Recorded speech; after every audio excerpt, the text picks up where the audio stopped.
Good morning, good afternoon, good evening, wherever you are in the world. Thank you for joining me for this week's edition of the SMIE Consulting Midweek Roundup. It's Wednesday, April 16th, 2025, and today we're asking the questions that you've been asking in international education. And as we do each week, we take our news stories from our newsletter that comes out on Monday mornings, and that newsletter is called All the SMIE News Fit to Share. And in case you're wondering what SMIE stands for, that's S Social Media and International Education Consulting. And we started these live chats in July of 2017, so we're coming up on almost 8 years this summer of roundups, and we give you an opportunity to subscribe to that newsletter through our website at smieconsulting.org/subscribe, and I'll be dropping the link to the most recent edition in the chat in just a moment. But you can also get that via LinkedIn. And the email version comes out into your inbox at about 9 a.m. Eastern on Monday mornings. And then if you subscribe via LinkedIn, you'll get that earlier, about 30 minutes earlier, on about 8:30 on your LinkedIn feed and your notifications. So we're really happy to say that we've crossed now between the two versions, the LinkedIn version and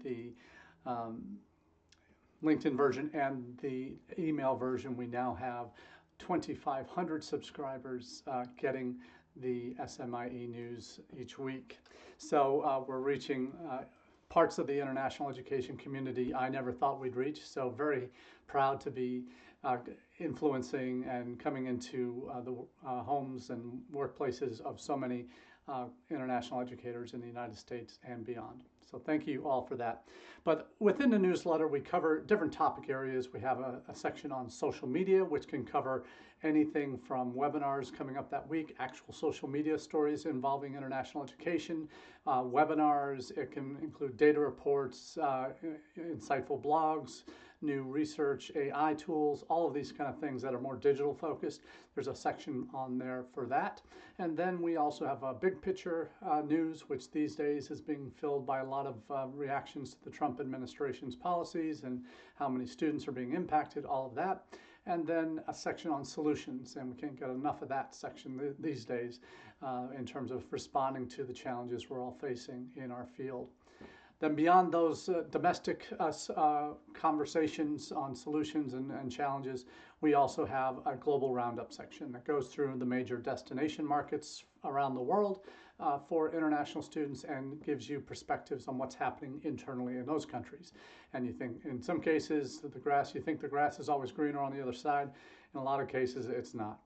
And that's what we cover in that global roundup section as well. So let's get right to the first question of the day, and that is, how well are you tracking prospects' social media engagement?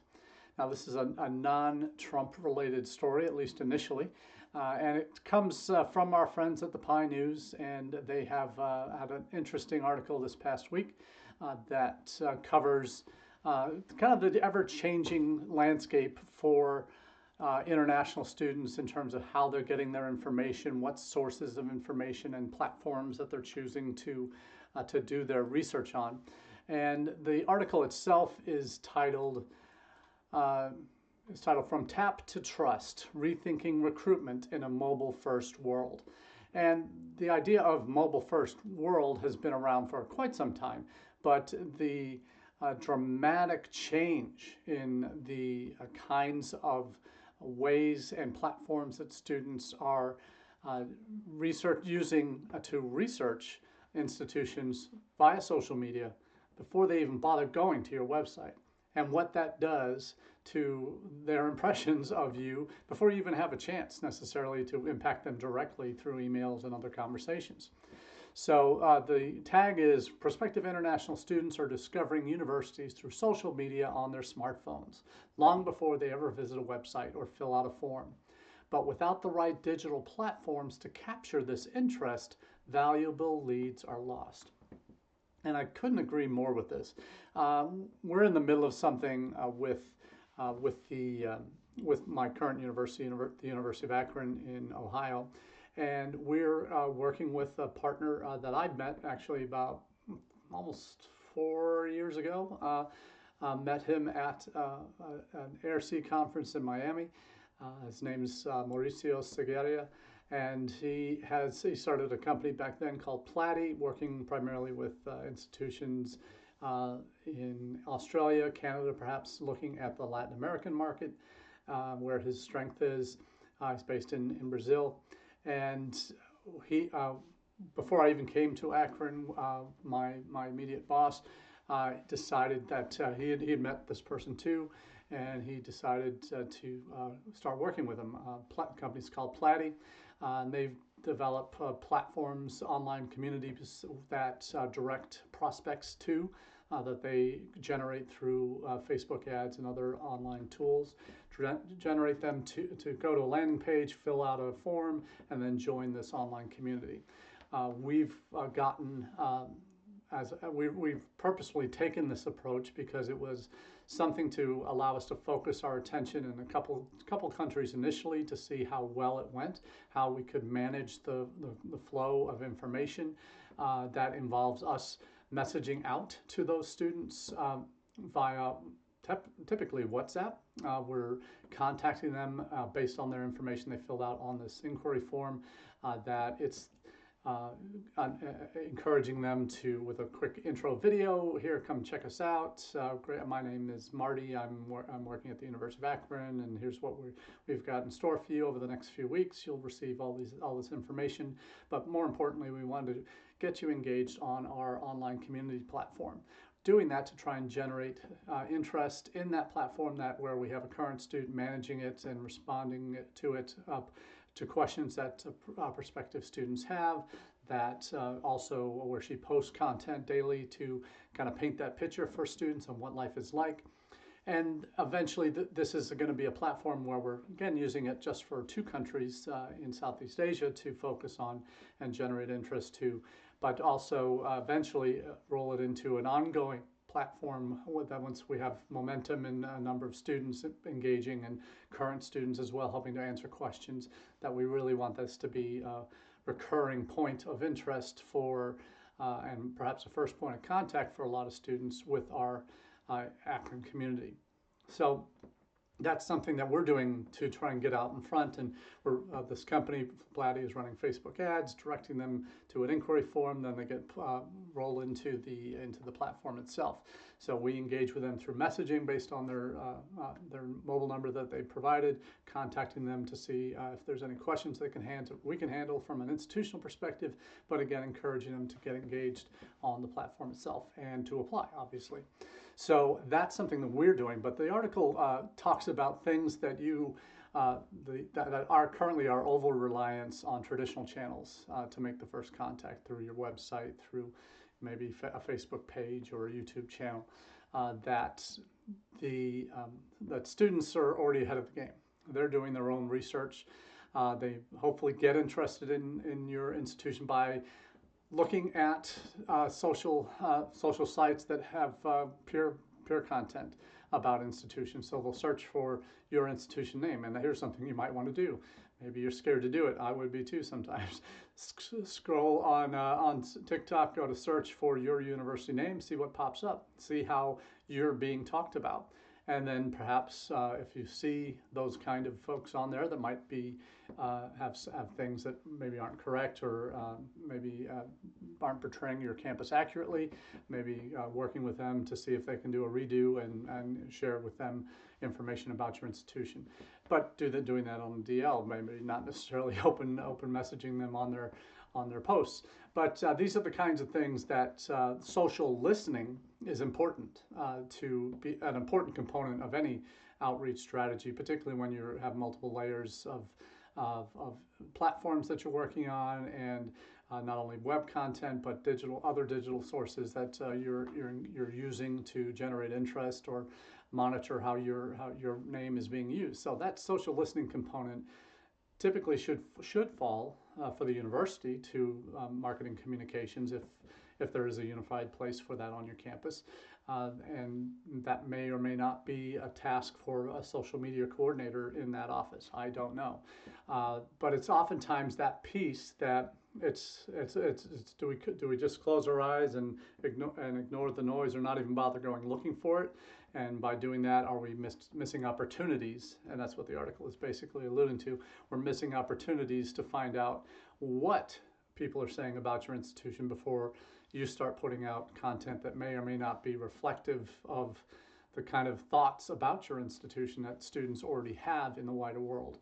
So it's an important tool, I think, and change of perspective for marketing communications, particularly internationally, to have a focus on social listening. And that's a lot of this platforms like TikTok, Instagram, YouTube are being used as search engines now. So search for your institution, see what's being said about your institution from non-institutional perspectives, and look at that student creating content from perspectives that are doing research on institutions to day in a life videos, that kind of thing, viral recommendations, all of those. Obviously in China, we're talking about a very different ecosystem of social media platforms, so that's a whole nother conversation, and certainly folks like Sonorbis and others that might be more directly focused on the China market can provide tools to allow you a way to do social listening there. Obviously it requires a language proficiency in a lot of cases to understand what's going on, but making that effort to engage in a digital first, mobile first world is really an approach we should all be taking as institutions. And it's not easy.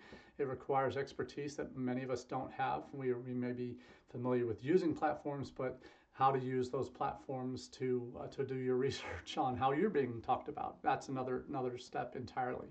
So what I always encourage any university clients I've worked with in the past, or my current institution, to start thinking a little bit more expansively on how we think about our institution, our brand out in the wider world, and how we respond once we find content that might not be appropriate or misrepresenting who we are as institutions, and take proactive steps to get ahead of the curve. And that's one thing we're trying to do with our community that Platy has arranged for us, that this online community is something that we're directing students to engage, have them engage with current students, to share their questions in an environment where they feel like they're going to be heard.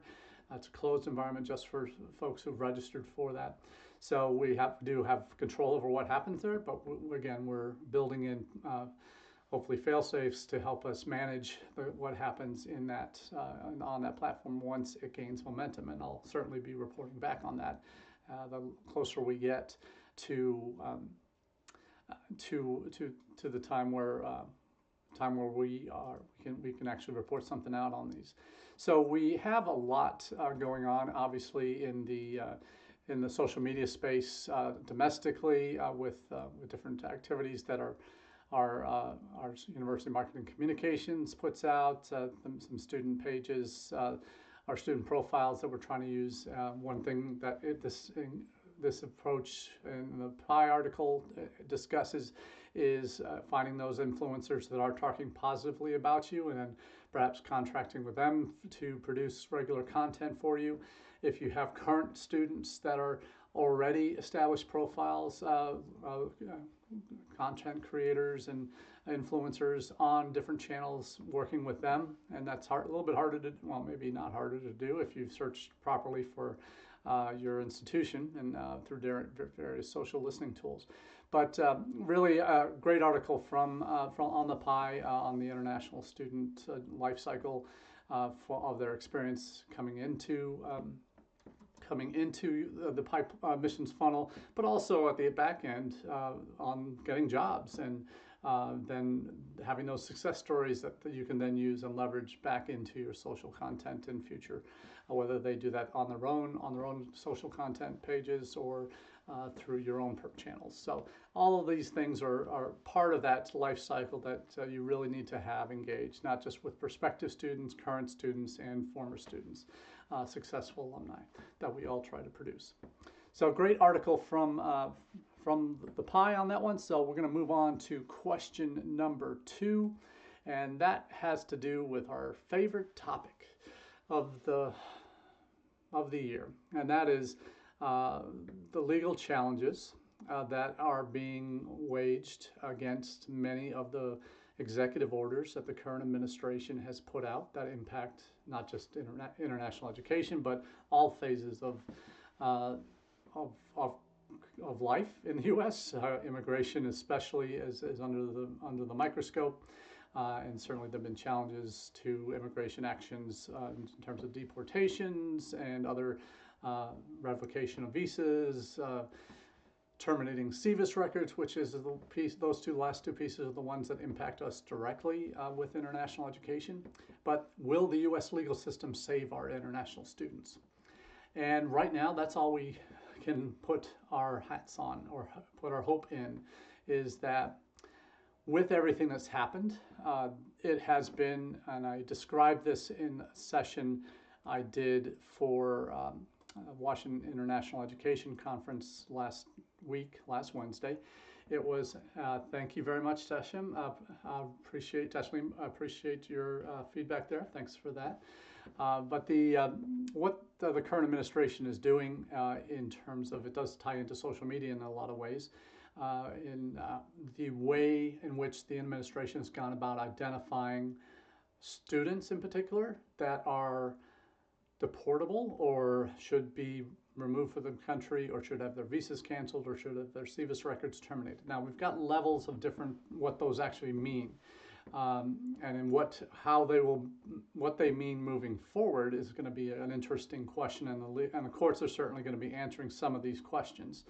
As some of you may know, what the government said back in January, as it was coming into office, is that they were going to be using AI to identify individuals who had that were involved in protests. They said specifically at the time, involved in protests, said things that were pro-Hamas that could result in falling into the catchment that the Secretary of State identified as areas of threats to national security, and supporting, as we've talked about here on the Roundup before, threats to national security by supporting terrorist organizations through actions and words is considered against national security, not free speech. That's in the way the current administration has defined it, and most governments would define by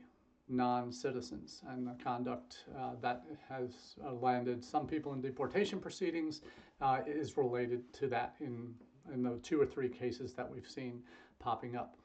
What the lion's share of what is now 1,200 as of Wednesday morning, 1,200 individuals, students that have been deported, or very few have actually been deported. Some have self-deported, some are in deportation proceedings. Very few are in deportation facilities or detention facilities, you would say.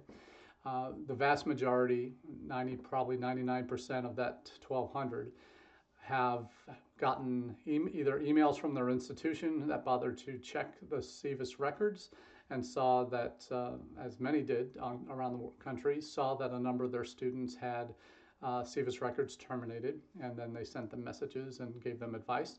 Some institutions like ours, we've had 3 students caught up in this so far, none of which had any visible protest-related actions, but are from areas that might be seen as, by this government, as potential threats. Countries of origin are influencing this decision, perhaps, but the government did say in January they were going to use AI to figure this out. Who's being anti-Semitic in terms of what they've said online, in terms of being pro-Hamas and all of that content, but they've also expanded that dragnet, that digital dragnet, into this AI tool. Now, we talk about AI often on the Roundup as well, and what it does and what it doesn't do. What it doesn't do well is out the box, all of a sudden, given a quick prompt engineering is part of the how you feed AI, generative AI, so that it can learn and function better. Part of that initial steps, if you've ever used Gemini or ChatGPT, the first time out the gate, if you're just giving them information about a particular topic, it's just searching existing information about that online. But it may not be the most accurate or most reflective or appropriate information that you're looking for. So what's likely happened, and this is my educated guess and understanding on how quickly all of this got rolled out and implemented, is this AI bot tool that they're using to scour the internet has been expanded from looking for just pro-Hamas rhetoric in terms of social media, in terms of analyzing footage from campus events where things were said and where people could be identified by facial recognition, and in terms of voice, identifying what they actually said. To that initial focus on pro-Hamas terrorist support has been expanded to now include everything from minor criminal offenses, and not even criminal traffic violations, which are not criminal offenses, but any violations of traffic law, and obviously some like DUI, which have in the past been deportable offenses, have caught 1,200 students in a dragnet. And probably some of those have said some anti-Israel things on social media, and that's getting caught up in the mix too. So this is bad AI, generative AI, bad usage of generative AI, because it doesn't understand nuance right out the gate. And in terms of how language is used on social media and what constitutes actual pro-Hamas terrorist support versus someone who's just pro-Palestinian people and their survival, versus the folks in Gaza who have had their territory actually absolutely leveled. And rebuilding would take decades to get back to a livable state. So that is a challenge. There's obvious anger, there's frustration, there's in terms of some of the actions that Israel has taken in what they've done in Gaza, and they need to answer for that. Yeah, absolutely. Yeah, they're trying to root out Hamas, root and stem, but it's clear that the devastation in Gaza goes far beyond just uprooting Hamas. There's no objective person that would look at what's happened in Gaza and not see the devastation that's happened there. So that's the frustration that people vent on social media, and that's always it's now becoming quite the learning moment, frankly, for everybody to watch what you say on social, and I've said that forever. I mean, they're back 15 years ago, when social media was really taking off. You would see when Facebook was being used, and as a reason for things people said on social media, reason why that students were being denied by some admissions people if it was a borderline decision. What people say on this was for domestic students, and that would extend to international students if they've said things like the Department of State has been doing, and Department of Homeland Security, we find out they've been involved in doing something similar, and it may be a joint effort. I'm sure there's some collaboration on this in terms of what's being scoured, what's being used.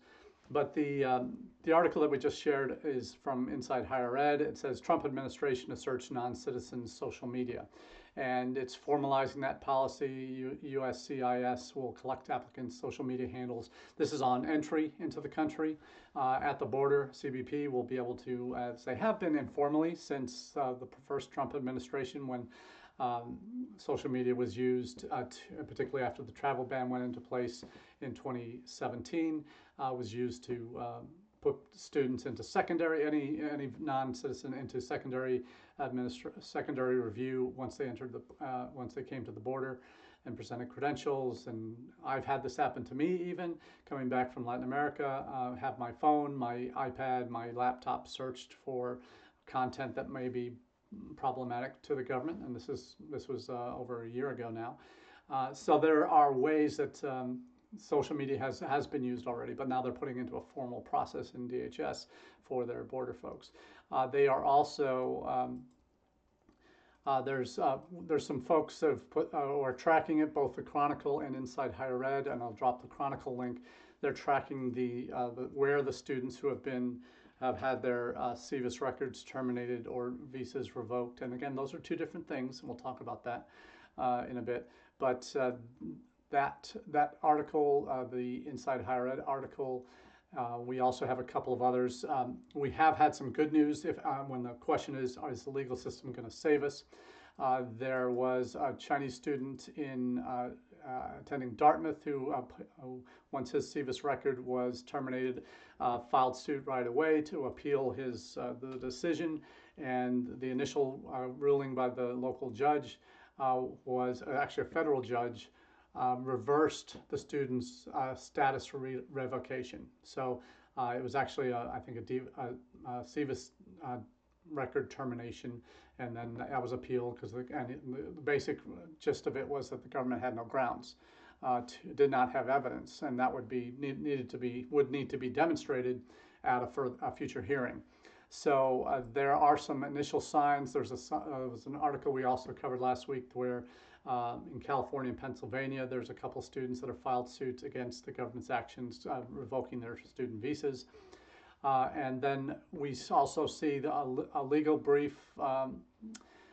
Clark University, as well as 85 other higher ed institutions, have signed an amicus brief in the AAUP, that's the American Association of University Professors, versus Secretary of State Rubio, supporting the motion to enjoin the federal government's policy of revoking visas of and arresting, detaining, and deporting non-citizens and faculty exercising free speech and associated rights.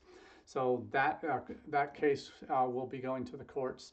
So there is significant action that is being taken in the courts, and that is the only way, because you know the Trump administration is not going to just stop because someone told them, because it's against popular opinion. They're going to change. They're not going to change unless the courts tell them to, and then even then they'll appeal it all the way up if they have the choice. But what we really see happening is, as we talked about last week, it's chaos theory. They're trying everything under the sun, seeing what sticks, seeing what the courts will allow, and then if they get batted back on some things, they change it and modify it and then adjust it perhaps, and narrow that focus, because perhaps there are students in this country that are espousing terrorist views that, yes, should be deported if they're supporting openly terrorist organizations, because it is a right, not a privilege, to be in the country. We've talked about that the last month here, and that's certainly what the government's position is, and that won't change. And there are legitimate national security interests involved. If someone is supporting terrorist organizations from within the United States, that is not a citizen and can be deported. We've seen Taliban supporters or Al-Qaeda supporters that were U.S. citizens that were overseas that actually got taken out by the government in previous administrations, Republican and Democrat, over the last 25 years of our involvement in the Middle East. So that happens. But for non-citizens, this is something that the government has taken seriously, and there is a legal basis in terms of the way the powers given to the Department of State are. So it's a question that's not going to be answered easily or soon, but the initial signs from some of the early legal cases are positive. And it's a sad state of affairs that we're having to rely on the legal system to help correct the overreach by the current administration, but it's a reality we face. And it's also, when these cases get heard and decided, hopefully in our favor, of the international education profession, these are testaments to the strength of our country that can prevent, though it's short-term pain for the 1,000, 1,200 students that are impacted here and their families, but we still have over 1.1 million other international students here that are doing everything right. And I guarantee many of the students that are in that 1,200, most all of those students are being dragged into this poorly implemented generative AI bot campaign to root out anybody who has a criminal offense, down to a parking ticket, or a speeding offense, which are not criminal. At that stage, those are not even misdemeanors. They're finable violations. They're not breaking, they're not felonies. They're not even misdemeanors. So these are things that our country holds value in, is that this legal process can resolve overreach by the government and correct wrongs. And so the early signs are we're seeing some of that happen, but it's awful for the students that are going through that right now, and we all get that. All of us who have on campus been sending those emails, having those unpleasant conversations with students about what they can do next. What we're advising is they all need to get an immigration attorney, because we can't do that. We just can't as an institution, a public institution. But will the U.S. legal system save our international students? I think the chances are yes, they will. The legal system will, but it's not going to be pleasant along the way, and there's still a lot more stories we're going to hear that will kind of turn our stomachs in a lot of ways. Do want to finish quickly with a couple articles on what's happening in Australia. They've got elections coming up, and the opposition party, which is likely, at least opinion polls seem to suggest they are likely to win the election, has a very anti-international student agenda. Whereas the current administration, if they are re-elected, has already put in place, though they haven't put hard caps on, they have put in place stricter visa requirements. They've upped the English language proficiency, upped the amount of money that needs to be provided, that are putting on kind of informal caps on individual institutions in terms of how many international students they can receive. Obviously, as you know, in Australia, there are far fewer institutions, probably 40 or so universities and another couple hundred vocational institutions. So for that country, a transition to the opposition party would mean decimation of the international ed profession in that country. So the articles I've dropped into the chat will give you kind of a flavor for what to expect if you're watching the Australian market. So we think we have it tough. It's even tougher down there, where the opposition government could be putting in place Canada-esque reductions, perhaps even further than that, to really damage what's happening with international education in that country. So again, that global perspective is also important to keeping our focus on what we're doing and understanding that, yes, it's harder for us to promote the U.S. as a destination to students abroad right now from certain parts of the world. It may be next to impossible, particularly when these travel ban countries might come down in the next month or so. But we have to be focused on care for our students, number one, and understanding the strengths of our country, number two, as an overall value to those students coming in.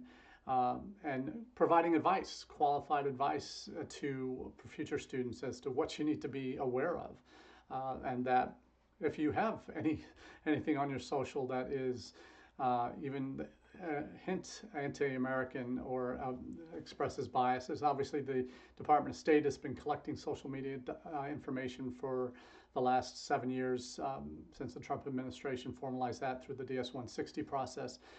They've been doing those social media checks on visa applicants over the last 7 years.